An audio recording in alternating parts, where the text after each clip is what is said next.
kami mahasiswa dari Universitas Islam Negeri Mataram, Fakultas Tarbiyah dan Keguruan, Prodi Tadaris IPS Ekonomi, kelompok 1, semester 3. Video ini dibuat untuk menyelesaikan salah satu tugas dalam mata kuliah Digital Bisnis dengan dosen pengampu Ibu Hesi Kumalasari MSI.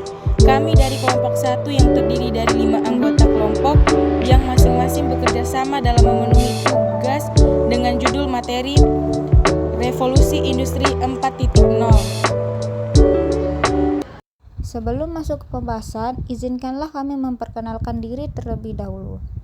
Yang pertama, di sini ada Siti Maisarah dengan NIM 230105077. Yang kedua ada Mawardi Effendi Saputra dengan NIM 230105065. Yang ketiga ada Bayi Aulia Rahmadani dengan NIM 230105055. Yang keempat ada Usman dengan NIM 230105071. Dan yang terakhir di sini ada Nurul Fitriani dengan NIM 230105060. Baiklah, kami dari kelompok 1 akan mempresentasikan materi dengan judul Industri Revolusi 4.0. Materi pertama, robotika. Robotika adalah salah satu cabang teknologi yang berhubungan dengan desain, konstruksi, operasi, disposisi struktural, pembuatan dan aplikasi dari robot. Robotika terkait dengan ilmu pengetahuan bidang elektronika, mesin, mekanika, dan perangkat lunak komputer. Pemikiran tentang pembuatan mesin yang dapat bekerja sendiri telah ada sejak era klasik. Tetapi riset mengenai penggunaan tidak berkembang secara berarti sampai abad ke-20. Kini banyak robot melakukan pekerjaan yang berbahaya bagi manusia seperti menjinakkan bom, menjelahi kapal, keram, dan pertambangan. Manfaat utama robot dalam mempermudah pekerjaan manusia. 1. Meningkatkan produktivitas. 2. Mengurangi biaya produksi. 3. Meningkatkan kualitas hidup. 4. Meningkatkan keamanan. 5. Mendorong inovasi. Materi yang kedua adalah Artificial Intelligence AI atau kecerdasan buatan yang merupakan simulasi proses kecerdasan manusia oleh mesin. Khususnya sistem komputer AI ini mencangkup berbagai teknologi yang bertujuan untuk memungkinkan mesin melakukan tugas yang biasanya memerlukan kecerdasan manusia seperti pembelajaran, penalaran, pemecahan masalah, dan pengambilan keputusan. Konsep AI ini pertama kali muncul pada tahun 1956 ketika para ilmuwan merintis langkah pertama dalam pengembangan kecerdasan buatan. Jadi ada beberapa teknologi yang menggunakan AI, diantaranya yaitu Google Searching, Google Asistensi, Google Maps, M-Banking, Marketplace, Gojek, Grab, Netflix, dan masih banyak lagi yang dapat kita gunakan dalam kehidupan sehari-hari. Materi ketiga, nanoteknologi. Nanoteknologi adalah ilmu yang mempelajari, merancang, memproduksi, dan menggunakan material dalam skala nanometer. Nanoteknologi dapat dimanfaatkan untuk membuat benda-benda baru dengan karakteristik khusus. Konsep nanoteknologi pertama kali diperkenalkan oleh fisikawan Richard Feynman pada tahun 1959. Nanoteknologi memiliki beberapa karakteristik, yaitu 1. Kecil, ringan, dan fleksibel.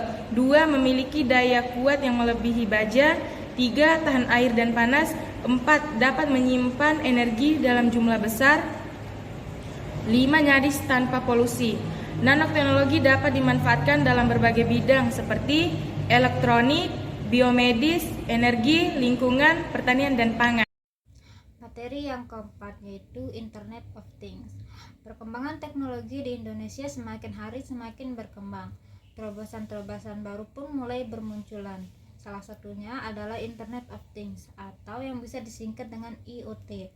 Sebenarnya IoT sendiri sudah dikembangkan sejak lama, tetapi belakangan ini namanya kian populer. Internet of Things merupakan sebuah konsep di mana suatu benda atau objek yang ditanamkan teknologi-teknologi seperti sensor dan software dengan tujuan untuk berkomunikasi, mengendalikan, menghubungkan, dan bertukar data melalui perangkat lain selama masih terhubung ke internet. IoT memiliki hubungan yang erat dengan istilah machine to machine atau M2M. Seluruh alat yang memiliki kemampuan komunikasi M2M ini sering disebut dengan perangkat cerdas atau smart device. Perangkat cerdas ini diharapkan dapat membantu kerjasama manusia dalam menyelesaikan berbagai urusan atau tugas yang ada. Untuk membuat suatu ekosistem IoT, kita tidak hanya memerlukan perangkat-perangkat yang pintar, tetapi juga berbagai elemen pendukung lain di dalamnya, seperti AI, sensor, dan konektivitas. Internet of Things juga bermanfaat dalam berbagai bidang. Berikut beberapa di antaranya, yaitu ada pertanian, kesehatan, transportasi, otomatisasi rumah, dan lingkungan. Materi terakhir kita akan membahas tentang manufaktur aditif. Adalah proses pembuatan model fisik dari model CAD 3D digital dengan membangun lapisan material menggunakan printer 3D. Manufaktur aditif ini dapat mendukung keberlanjutan dengan memungkinkan produksi sesuai permintaan, mengurangi limbah material, dan menawarkan opsi desain yang ringan yang mengarah pada penggunaan sumber daya yang lebih efisien, jejak lingkungan yang lebih rendah, dan praktik manufaktur yang lebih berkelanjutan. Ada beberapa manfaat 3D desain, yaitu A. Dalam bidang pendidikan, contohnya itu untuk membentuk objek siswa menerima semua materi yang telah diajarkan, tidak hanya dalam teori, tapi sudah melihat bentuk dan simulasi. Bentuk mungkin termasuk penggambaran bidang, ruang, grafik, gambar kerangka manusia, komposisi tubuh manusia, dan sebagainya. B. Dalam bidang hiburan, contohnya semua acara hiburan di televisi sudah banyak yang menggunakan grafik komputer. Yang C. Dalam bidang perancangan, contohnya digunakan untuk membuat berbagai desain dan model objek bangunan. D. Manfaat desain grafis untuk kehidupan sehari-hari, contohnya mempercepat proses kerja dengan menghadirkan sebuah karya dalam bentuk grafik.